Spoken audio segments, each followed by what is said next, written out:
So today's session is on co-design for service innovation with Dr. Chris Marmo, as you know. Just in terms of introductions, Fergal Coleman is my name. I'm the CEO of a business called Symphony 3. I'll introduce Chris in a second. In terms of the session, we run these, if you haven't been on these sessions before, pretty easy going. Chris is the expert. We're delighted to have him here. Really, we just want to give him the opportunity to present his knowledge to everybody who's here. Ask questions as you go is probably the main thing. I'll pick them up in the chat room, so put them into the chat or the Q&A section, and we'll make sure Chris gets to them at some stage. I think Chris is going to speak for 40-45 minutes. He's happy to kind of take a few questions in the chat as we go, but we'll also have a bit of time at the end. Probably the final thing to say is that we'll record this session, which has already been recorded, so it'll be available afterwards. As I've said, we run this series, which is this is the 7th that we've run for our clients, largely around public sector organizations. This particular series, they're not just willy-nilly. We run them to our digital transformation framework that we've got, and we've got kind of 6 key sections of that. As you'll see here, we believe each piece kind of makes up the jigsaw puzzle of digital transformation. I think Chris will probably touch on a few of these different pieces today. Let's see. So without further ado, let me introduce Chris. Chris is one of Australia's most experienced human-centered design practitioners, highly regarded leader in design and organizational transformation. He runs a great business called Paper Giant. I know, because I know some of his people there. I know he's built a great business, and been up in your place, Chris, and I love the culture of what you've done as well. So I might hand over to you, and you can give us a bit more about yourself, and away you go. Thank you, Fergal. Yeah, I'm just going to share my screen. Hello, everybody that's joining us. I think I recognize a couple of names there. G'day, Alex. Now, hopefully this comes through okay. Always a little hiccup. All looking good. Yeah, so the first couple of slides are sort of repeating a little bit of what Fergal just covered, but yeah, I just wanted to sort of introduce myself and the topic more broadly. So yeah, obviously today's talk is titled Co-Design for Social Innovation, and so I'm going to attempt essentially an introduction to co-design and its principles primarily, and talk through a case study from some of Paper Giant's prior work to show you how those principles can be applied to your settings. And of course, as Fergal said, there should be a good amount of time for discussion at the end. Before we dive into all of that, though, I'd like to just do an acknowledgement of country. Paper Giant is based on the lands of the Wurundjeri and Boonwurrung people of the Kulin Nation and the Ngunnawal people, and we acknowledge them as traditional owners of the lands on which we live and work. We also acknowledge that sovereignty has never been ceded, and we pay our respects to elders past, present, and emerging.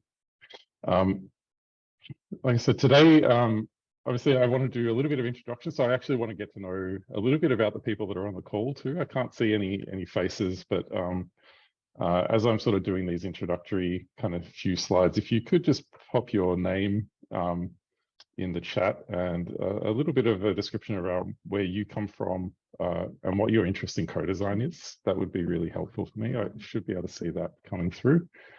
I'll just make sure that I have that off to the side here. We can read them out, a few of them out to you as you go, if that helps. Yeah, that's okay. I can see it now. So yeah, please just do a quick introduction to of yourself in the chat as I'm going. Yeah, it's really good for everyone to know who's sort of here and present.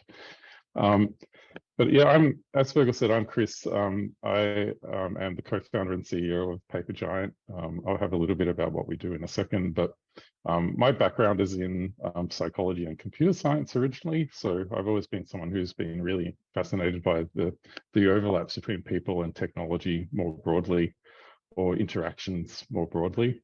I also after living overseas for a number of years in a very different culture, I ended up retraining as an anthropologist because I realized that neither psychology nor computer science was really helping me understand this thing called culture. And so I call myself an anthropologist first and foremost. And so I'm a social scientist by training and have worked in the design industry for close to 15 years now, as Fergal mentioned.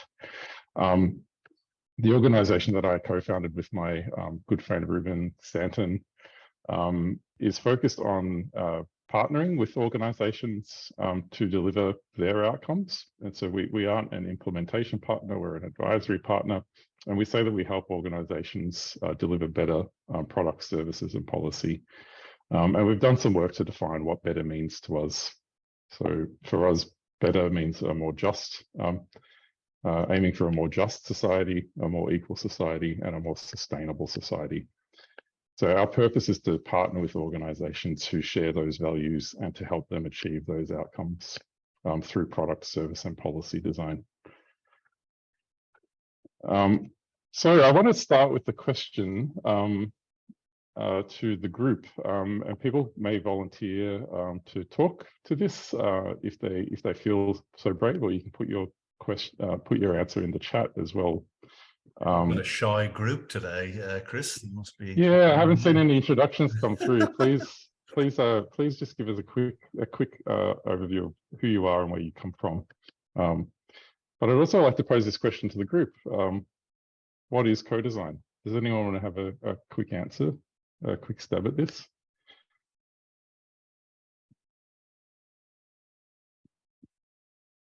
Thanks, Ember. And hey, Lou, thanks for joining. Surely Lou has an answer to what co-design is.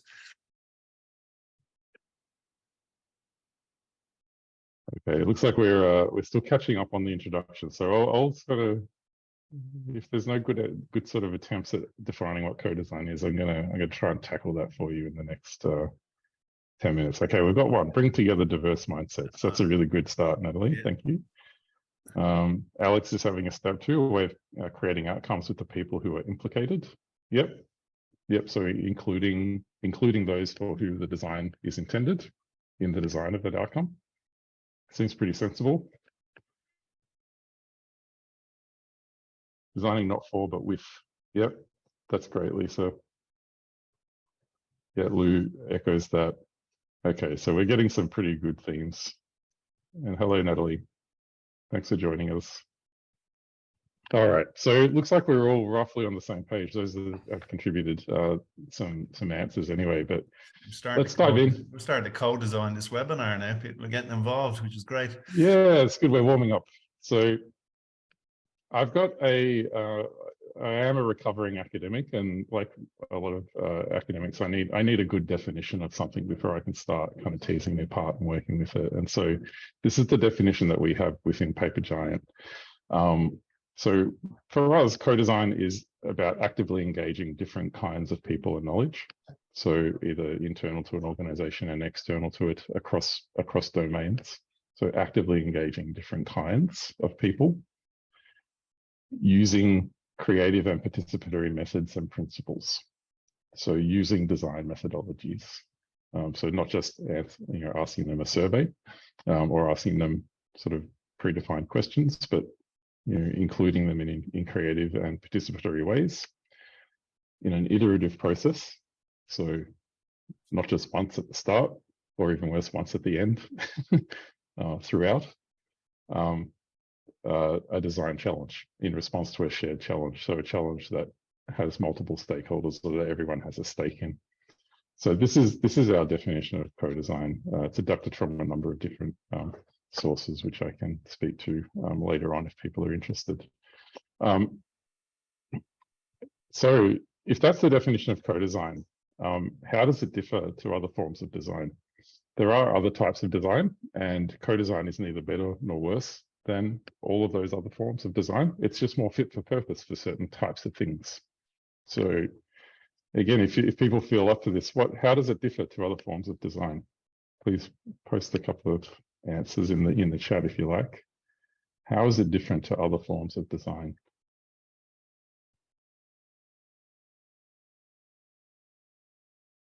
Welcome, Kylie.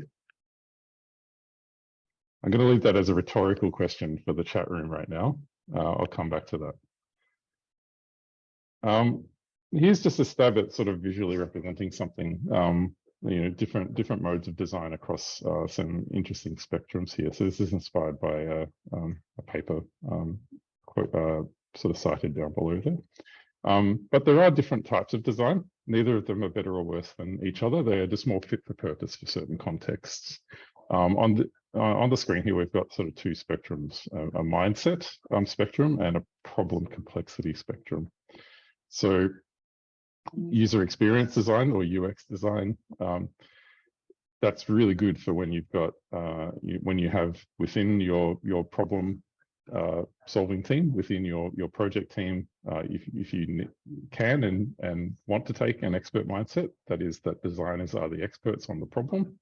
And the problem is pretty well defined and easily knowable, then user experiences design is great. So if you have an interface problem where you're trying to design a really intuitive form for people to fill out, you can be an expert in form design, and the problem space is pretty known. So user experience design is pretty useful there.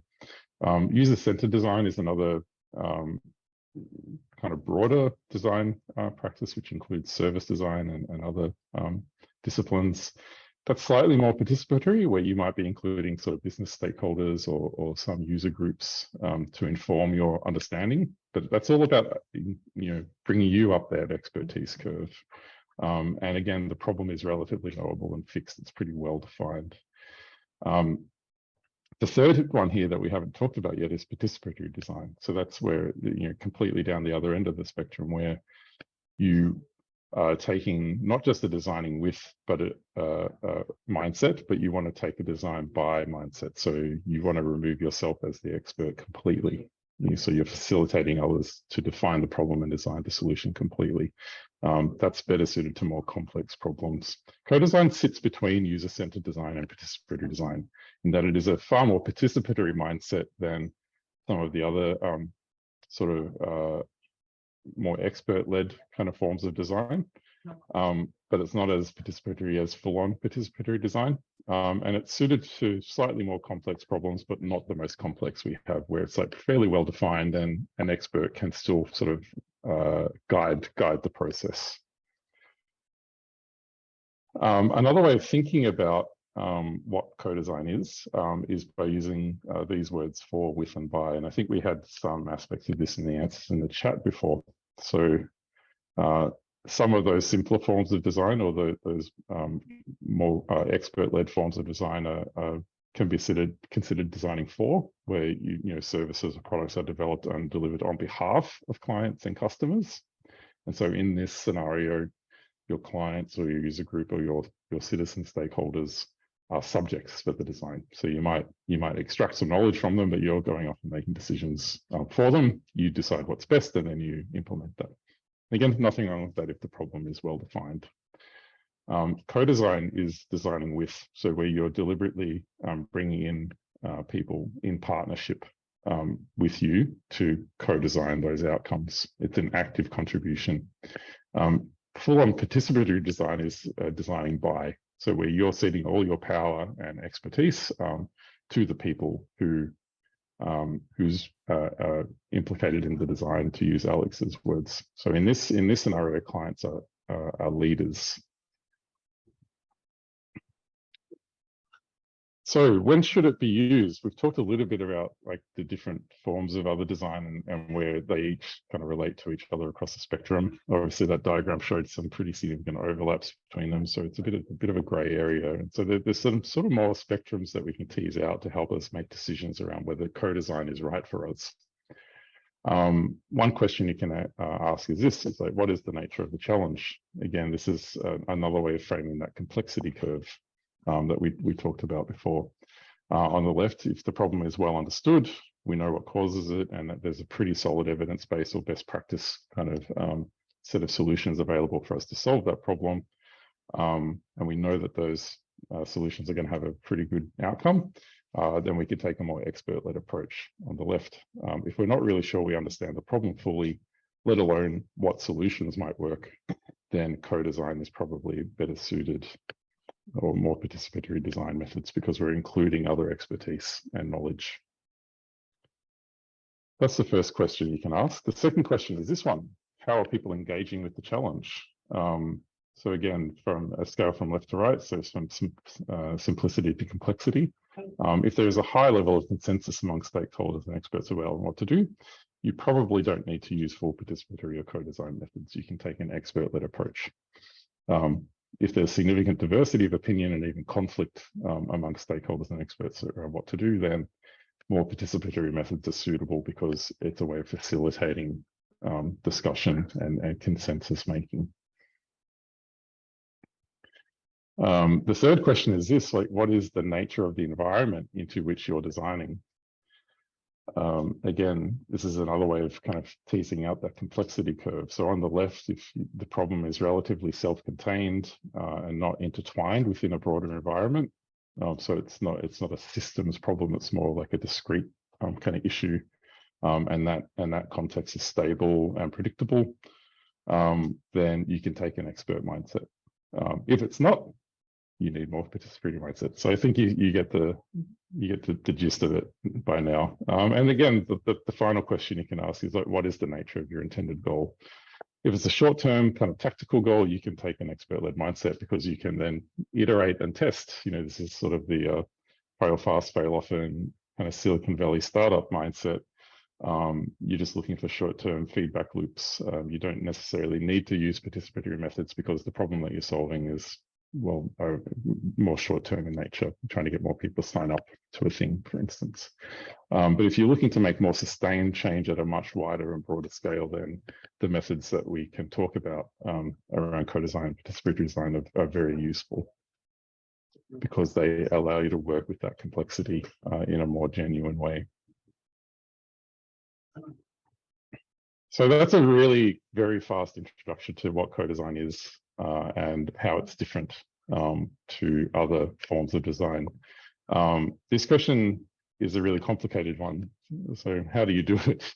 I can't possibly teach you that in the time that we have today, but I'll try to give you some sort of tools to think about how you can start applying the mindsets of co-design to your problem spaces. So to genuinely apply co-design, you need to look at essentially like the equivalent of the Maslow's hierarchy of sort of capability within organizations.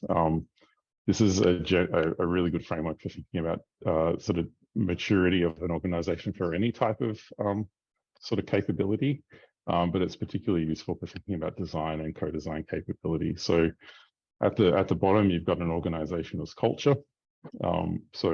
You need, for co-design to work and to be effective, you need a culture within an organization to experiment, and actually a culture that supports that sharing of expertise and power with people that are outside the organization, or that with people that are less senior, with less senior positions within an organization. This can be really challenging, especially in a lot of corporate environments. Once you've got the culture right, then you can start working on the mindsets. So again, even as a individual contributor in a design team or a design practice or a research practice, it can be really difficult to let go of that expert mindset, because you've worked hard to get your position. You probably studied as well, and so mindsets for everyone within a culture are also really important. Bringing that beginner's mindset is really vital to making co-design successful, because it allows you to be open to others' expertise, even if they don't have the fancy bits of paper backing them up. Then you get into more practical kind of tangible things like methodology and approach, like how do you design an actual project? What do you do on a day-to-day or a week-by-week basis? So understanding the pros and cons of sequencing events or activities in certain ways, the stuff that comes from experience. This is often where the expertise is present in co-design, understanding what works and what doesn't when it comes to including people in the right way.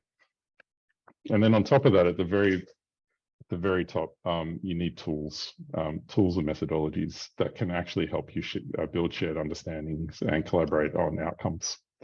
And through a co-design project, you're going up and down this curve, this pyramid, sorry, consistently and regularly. And if any one of these parts is not quite right, it can lead to a challenging set of outcomes. But to boil all of this down, all of that complexity, we're talking about sort of sometimes quite large organizational change kind of programs here to make this successful. And also, a lot of people do tend to focus on the very top of the pyramid, like what tools, what methods do I need to do to make this successful without sort of paying attention to the rest of it. But we found through our work when we're trying to educate clients on how to go about doing this, or we're trying to bring them along on the journey of co-design project for the first time, that taking a principle kind of based approach is useful. So it really helps sort of build that cultural and kind of mindset foundation for the work to be productive. And so co-design is principled. There aren't sort of rules and sort of manuals that you can follow by rote each and every time. You really have to be quite nimble on your feet and respond to the precise context and the precise set of people that you're including in the project. And so the bulk of today's talk is going to be introducing a set of 5 principles that we use to design co-design approaches. So if you have, actually, before I sort of go much, I'll introduce them in a second, but if you have an A4 piece of paper handy, I would get that out now, because I'm going to ask you to draw a little canvas in a second that looks like this. I might just introduce the principles using this graphic. So this is a tool that we use at Paper Giant in projects with clients when we're sort of designing approaches or when we're thinking through how we might do co-design. I'll introduce it quickly. So the first principle is outcome. The principle of co-design is that it should be outcomes focused. So it's not about the tools and methods. It's really about getting a shared outcome.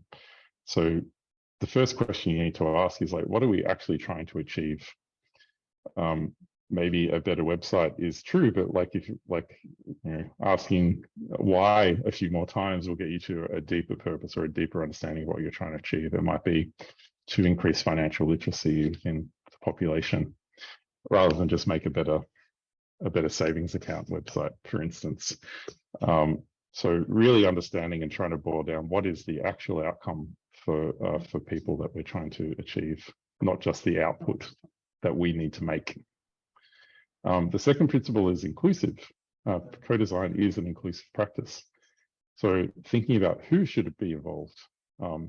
Yes, stakeholders are important, but who outside of the organization or who without power should we actively be trying to court and bring into the design process? The third principle is participative. So not only should we extend the invitation to people that don't currently have power within the decision-making process, but we need to think about how and when we can bring people into the process so that it's safe and easy for them to have input, and for them to have meaningful input as well, so that they feel that their opinions are valued, and that everyone who isn't that doesn't have their lived experience or doesn't have their perspective on a problem is respectful and kind of mindful of what they're contributing to. The fourth principle is respectful. I sort of just touched on it then, but how are we actually going to ensure that participants feel respected and valued, and that it's not just an extractive box ticking exercise? How are we genuinely going to include them and demonstrate our respect for what they're bringing to the table? And the fifth one, last but not least, is that co-design is adaptive. So you need to ask this question at the start of a commitment to use co-design. Like how and when are we going to review what we've been doing? How are we going to share what we've been doing back to the groups that we've included and our stakeholders? And how are we going to adapt if we need to? Because you almost certainly will need to. So write that, like draw this on an A4 piece of paper if you have one handy, because we're going to be using this sort of over the next 20 minutes or so, especially after this example that I walk through now. We're going to tease apart a little case study for ourselves, see what we come up with. To keep this handy, you might want to take some notes on my case study into this, but you also want to probably save a little bit of room for the case study that we'll work on together. So I want to speak to a case study from some of the very early days of Paper Giant. So this is probably 4 or 5 years ago now, where we got asked to design sexual health education materials for migrant and refugee teenagers based in Melbourne. So just for more context, this is around the time where Paper Giant maybe had one staff member beyond myself and Ruben. So Ruben and I were the ones working on this project. We're both white, cisgendered, heterosexual males with certain, kind of perspectives because of that. And we got approached by a not-for-profit organization to design what they want. Well, the brief was to design a role-playing video game where refugee and migrant teenagers could role play good and bad relationship choices and good and bad sexual health choices and see how the outcomes would play out. The intent was behind this, again, the outcome that they'll focus on was that they wanted to raise the literacy of people that had arrived in Australia in the previous couple of years around what good sexual health practices were here, and basically bring them up to speed on all the sex ed classes that they might have missed by missing late primary school and early high school kind of education that we get in Australian classrooms. And so the first, we thought, well, sure, we can make a video game.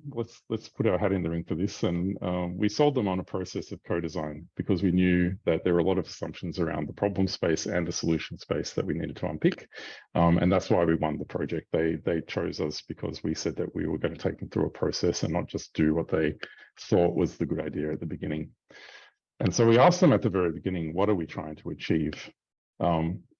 And again, it wasn't that they were specifically trying to make a video game, a role-playing video game that showed you what happens if you do or do not wear a condom. They were actually trying to better reach the refugee and migrant communities that they were designed to serve in a culturally safe and appropriate way that actually led to improved health outcomes. So very different kind of, you can kind of see here the difference between what I mean by an outcome, which was raised health outcomes for young people, versus the output of this intended solution. They thought it was going to be a video game. We said, let's hold your horses and find out whether that's actually going to work. So the inclusive mindset, obviously, who should be involved? So, taking a participatory mindset, we were definitely not experts in this topic with those people.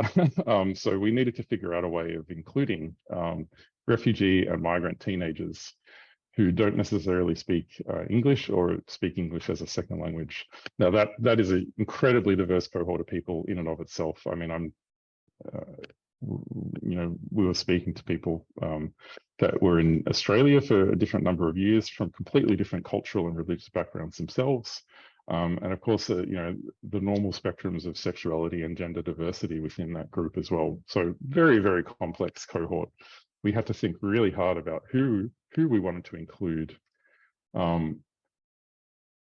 And it wasn't as simple as that either, because we need to think about how to include them safely. So we knew that it wasn't going to be enough for two white guys to speak to, say, a Muslim teenage girl from Sudan about her sexual health practices. It just was not going to be. It was not going to work. So we needed to think about how we should include those people in a safe way that leads to genuinely meaningful input. So we were designing around all cultural, all types of cultural taboos and sort of cultural and sort of identity-based barriers here. And so the decision that we made was to not just sort of Q&A people about their own personal histories, but to create a set of accurate and real kind of semi-fictionalized sexual health and relationship stories that we would use as design probes or research probes in interviews. And so instead of just going straight to the teenage people, we spent some time working with their caseworkers. So this is a picture from a workshop where we designed essentially a storytelling or a comic design workshop, where we asked people to document the real stories that they had heard from their clients. And we worked towards fictionalizing those through the course of a day. So we ended up with a set of something like 10 semi-fictionalized stories of poor and negative health and relationship outcomes. We then worked with an illustrator to change those into a set of comics that we could then take into research interviews with the cohort that we were designing for. So again, the principle of being respectful here meant that we knew that we could, it was not possible. It would never be possible for us to create a safe space for them to talk about their own individual experiences on these topics. We needed to help them externalize the stories and talk in the abstract about their experience. And so we took those stories from that caseworker workshop, turned them into comics like this, and we ran interviews around the comics where people could feel free to call out the issues or themes that they saw in the story without needing to volunteer anything at all about their personal circumstances. And that was our way of helping people feel respected, but also creating the space for them to genuinely tell us what they thought was important or what they think they needed sort of more information about. This is a story about unprotected sex leading to an unplanned pregnancy. And through that research, we learned a lot about the themes and topics that people were spotting in the stories. People were seeing obvious issues, and that was telling us that they were probably quite literate with some of those issues, but they were missing a lot of very obvious, missing a lot of other thematic issues around, potentially around safe relationships and sort of gender roles within relationships, for instance. And so that gave us some really interesting hints around, okay, what was actually important when it came to increasing the health outcomes of this cohort of people.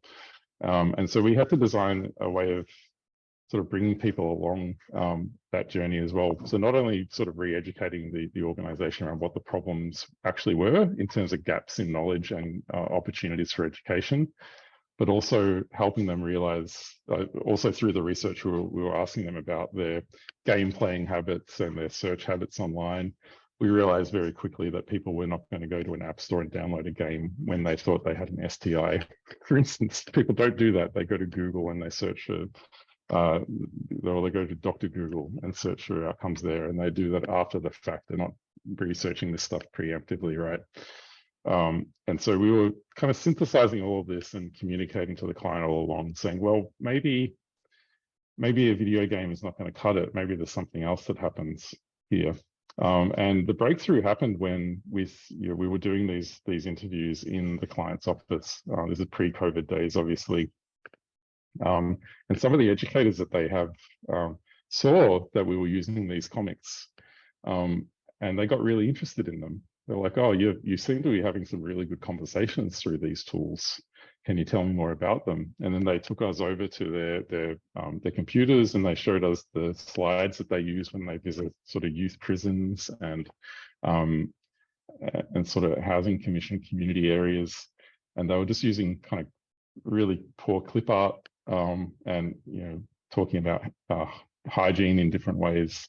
We realized very quickly that these resources that we'd created to do the research safely and effectively were actually going to be the solution to raising the quality of the education that this organization was able to produce. And so when it came to being adaptive, suddenly we flipped the project away from making a whole other thing entirely to saying, well, actually this design tool or this research tool that we've created is the solution itself. And I think that's still one of my favorite sort of design moves in my career so far. It was a really interesting breakthrough. I didn't put the slide up to show you the outcome, but in the end, sort of 3 to 6 months later, we ended up refining those comics to show both bad and good outcomes.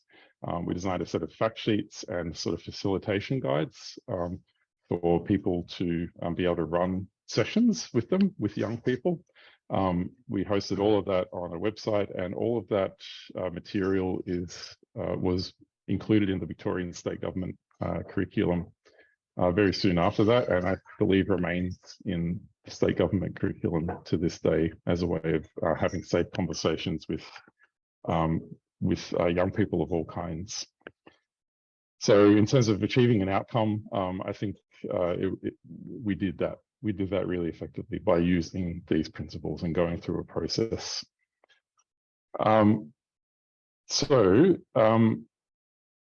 That's the case study. I haven't had a chance to sort of read through the chat, sorry. I'll do that as we, actually, Fergal, do you want to do a quick pause for Q&A around the case study before we move into a bit of practice?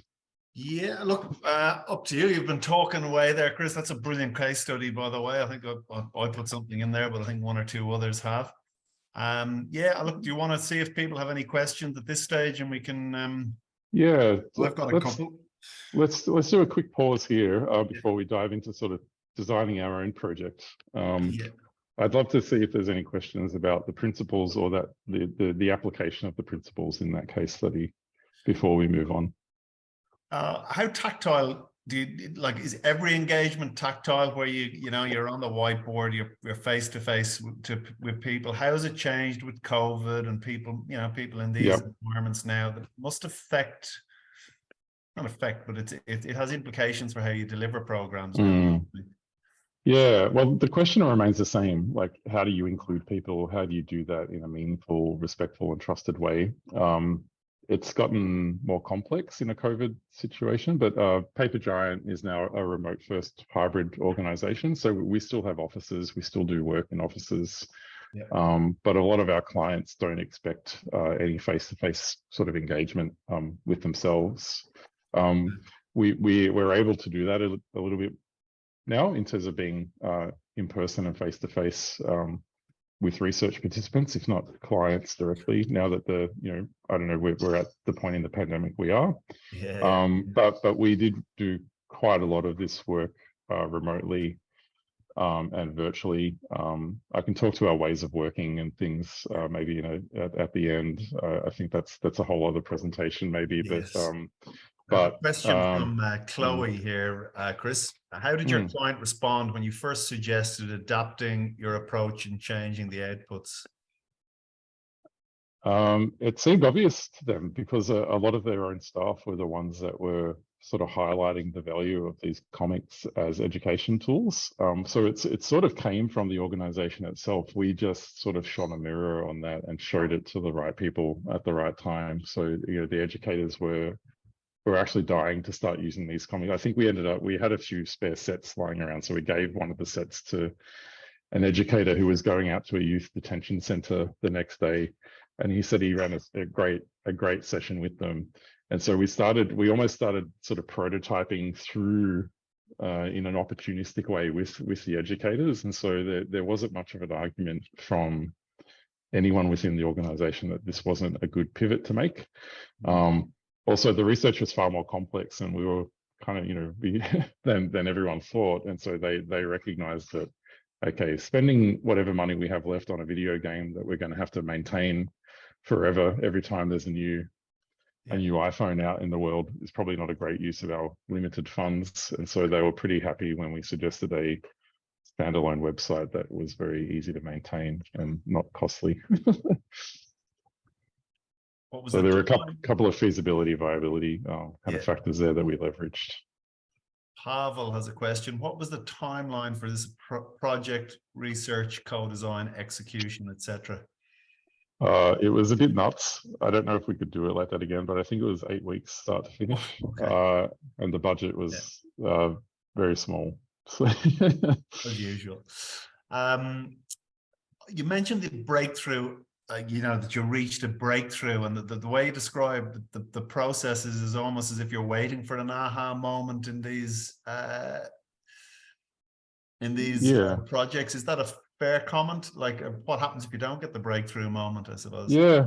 Well, I think that the key is to have that beginner mindset. Mm. So we recognized that we were not experts on this topic. We were no longer young people ourselves, pretty much. And you know, we certainly weren't had, you know, didn't have the same background as a lot of the participants in the research. So again, this is an example of where you're seeding expertise. You know, we had a level of expertise when it came to designing the solution that that would fit, but when it came to defining what the problems was, we were more or less clueless, right? So, and I think just being honest about that um, is really the only ethical thing you can do. And we were honest about that from the get-go, and we did the work to say how we're going to work through those questions that we had using a process of co-design, and that worked. Right. Ember has a question. Talking to Sophie's point in the chat, do you use an active trauma-informed approach, or is it something that is applied more intuitively? Yeah, we were. Yeah, we obviously trauma-informed practice has certainly come to the fore in the last number of years. We've certainly sort of built sort of literacy and capacity around that within Paper Giant through the pandemic years in particular. We didn't use that framing for this project, which was around 2017, I believe. But we were careful when it came to deciding who to include in the research, that we weren't going to deliberately interview people that had known traumatic experiences, of which there were a number that the organization was working with. We didn't feel it was necessary to sort of bring them and their experiences into the type of problem space that we were exploring, which is how do you work in a preventative way. You know, in other projects where we've dealt with topics like death and dying of loved ones, we've also asked similar questions, like and made informed choices with advisory panels of psychologists, for instance, around whether including someone is going to be traumatic to them or not, and whether these topics are going to be traumatic for our own staff and researchers as well. So I know trauma-informed practice is a lot bigger than that, but yeah. So you have I mean, that could apply to any engagement, I suppose, but the more complex it is, I guess, the more risks it comes with. So you've got a framework in place there to identify them. Have you? Yeah, that's right. Yeah. Well, I want to move us into this little bit of practice. We may not get a chance to sort of have a full discussion around where we land here, but I do want to give everyone a chance to sort of apply the framework themselves just for a couple of minutes. Right.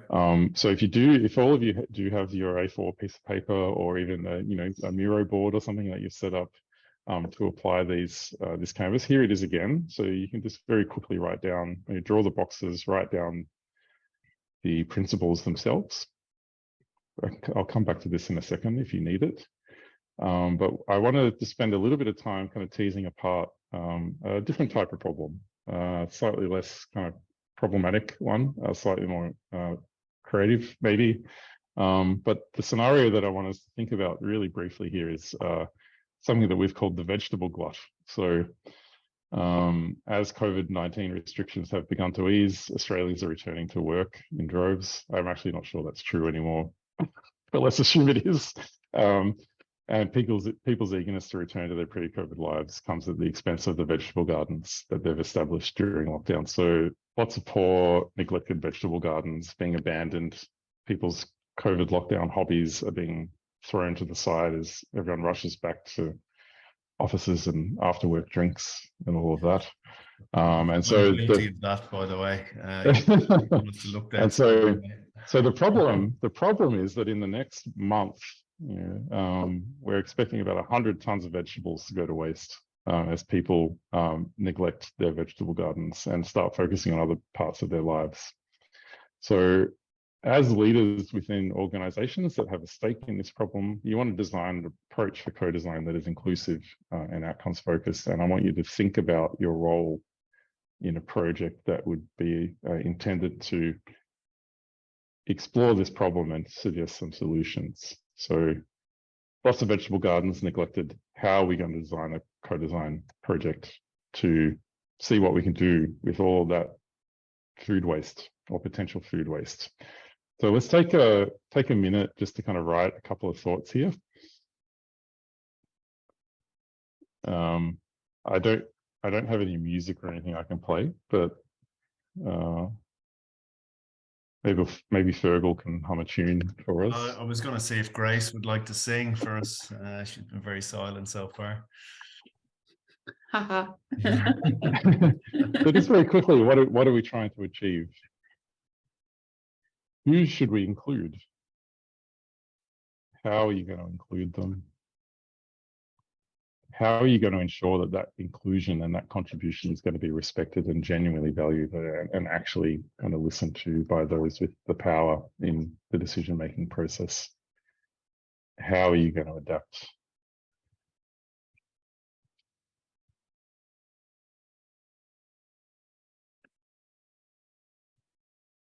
Yeah, Chloe, we've done some work in the mental health space too, and it can be a very cathartic and sort of generative experience to create a safe space where people can share their experiences. We found that in some of our more traumatic research too. So,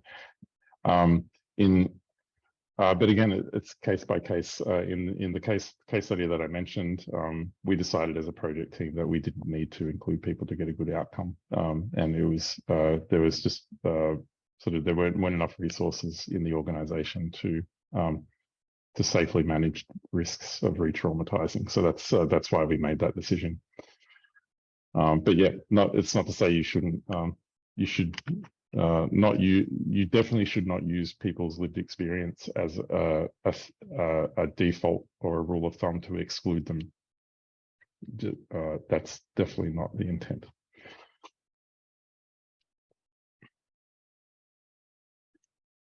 All right, who wants to have a stab at this very quickly?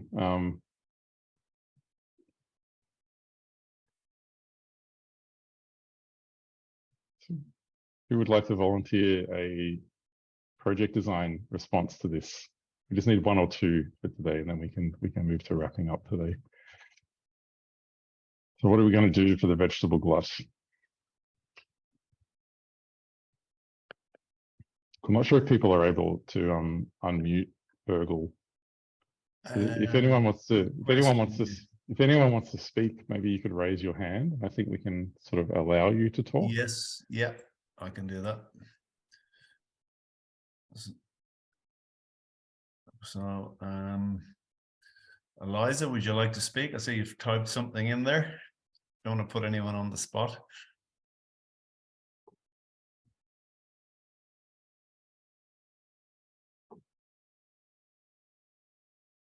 I've enabled you, Eliza, if you feel like.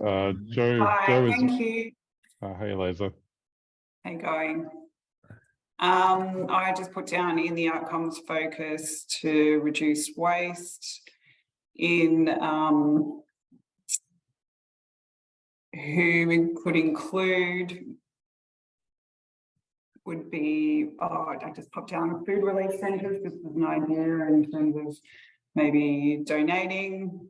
Participants might be veggie gardeners, community groups, and employers to discuss around like possible flexible working arrangements, and that's as far as I got. Yep, great. Thank you, Eliza. Joe's got her hand up. Yeah, we've got Joe enabled, I think. Hi, Joe. Hi, I was just jumping in case no one else did. I didn't really get very far. Oh, sorry, I didn't give you enough time. No, that's all right. But yeah, what we're trying to achieve, prevent vegetable waste. I really liked the other person's ideas of who to involve. I just said people who garden, but to have lots of different types of people, young, old, etc. how can we make it safe for people? And the only thought I had was you could meet at a garden. Put people in that context and it might be fun. Yeah, And definitely. that's as far Yeah. as I got. Yep. Working bees are really great sites for co-design. They're great community building activities, and yeah, lots you can find out over lunch at those things. Yeah. Cool. We're actually doing a project right now where we're running community barbecues, just off the as a slight tangent, as a way of engaging hard to reach community members. In the past, I've also, in countries in Southeast Asia, I've run like family photo booths where you invite people to come dressed up and take family photos, and you print them out and you have a conversation with them. So there's a genuine kind of exchange of knowledge and value back and forth. So yeah, there's lots of interesting methods you can use to bring people in a safe and fun way. I thought people could come together to cook and maybe bring some vegetables with them from their garden. Yeah. Well, I'm going to sort of move us along there. So you've got these tools now. You've got this canvas. When it comes to thinking about how to apply co-design in your situation, you do have to think about whether it's the right method, whether your organizational culture or mindset is going to be receptive to this. But these are really good sort of open-ended questions to get you started on designing the ways of working. Obviously, there's methods and tools on top of that. I'm kind of leaving that out of scope for today. I'd love to chat with any of you if you do want to learn more about how we've applied it in very many varied settings and for different outcomes. But yeah, also please get in touch if you do manage to complete the canvas for this problem. I'm always really interested in seeing what people come up with for this one. I've put it up in front of many groups, and it's always interesting. So feel free to take a photo of your canvas and send it through to me. That's kind of it for me, Fergal. I'd like to have a reflection now, but I'll put a thank you up here. This is how you can get in touch with us at Paper Giant. I would love a conversation with anyone if you're interested in learning more about our work or how to apply co-design in your organization. Also, if you're a practitioner, doing this as well, I'm always up for a chat and love kind of hearing about what's happening in other workplaces. So please get in touch if that's you. But I'll hand over to you, Fergal. Yeah, look, I just want to say thanks very much, Chris. I didn't say it at the outset, but I know you haven't been well for the last couple of days. So thanks very much for making the effort and getting on. It didn't show in your presentation. I really like the fact that you've given us a practical tool that we can actually take away and use. And that's, I think that's really valuable to anybody who's got an interest in the topic, and something that I'm sure every one of us can use in our everyday work. So I'll just hand it over. If there's any questions people can ask, we'll record this session. Someone asked about slides, Chris, but I guess they can contact you directly. We'll also record this session and put it up with our other webinars and circulate it to Chris as well. So let's open it up to questions for a few minutes if there are any, and we can go from there. Lydia, yeah, so I think if you got that, there will be a recording. We'll send out an email afterwards. So that's, yeah, simple as that. I think there's just a lot of thanks, Chris, coming through. So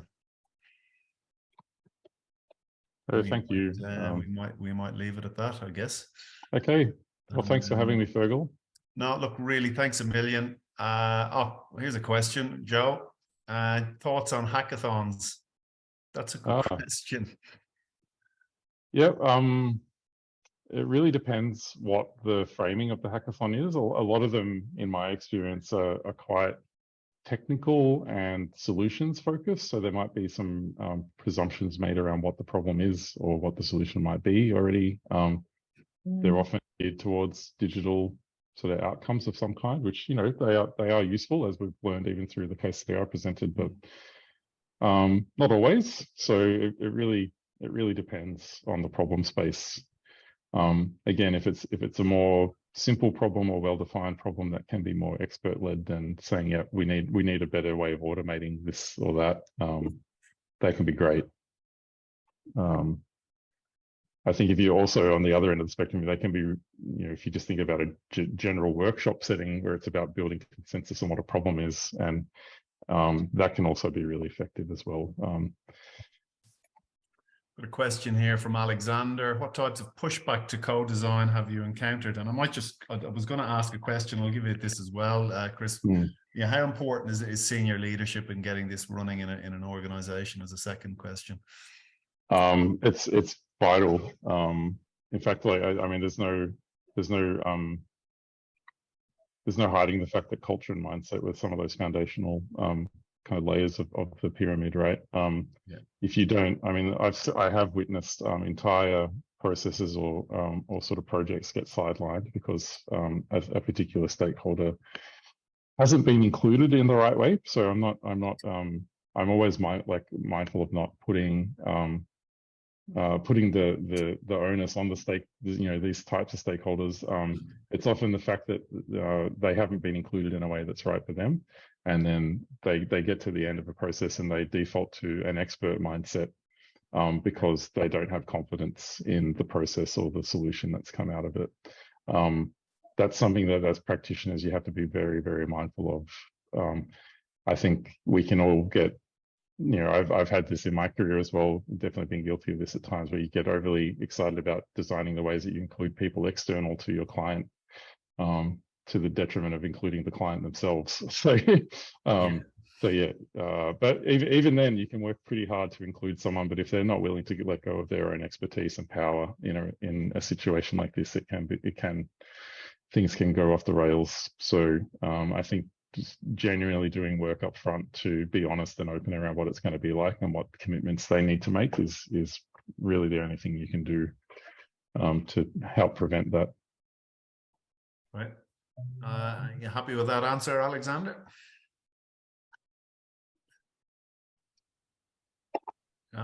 Yeah, he's delighted. Have we got any final ones for the road for Chris before we let him go?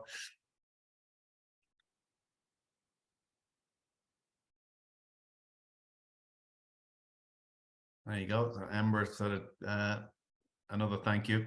So look, Chris, finally, thanks a million. Really enjoyed the session. I'll be using that tool myself. And yeah, we'll see you again soon. Yeah. Take care. Thanks, everybody. Thank you, everyone.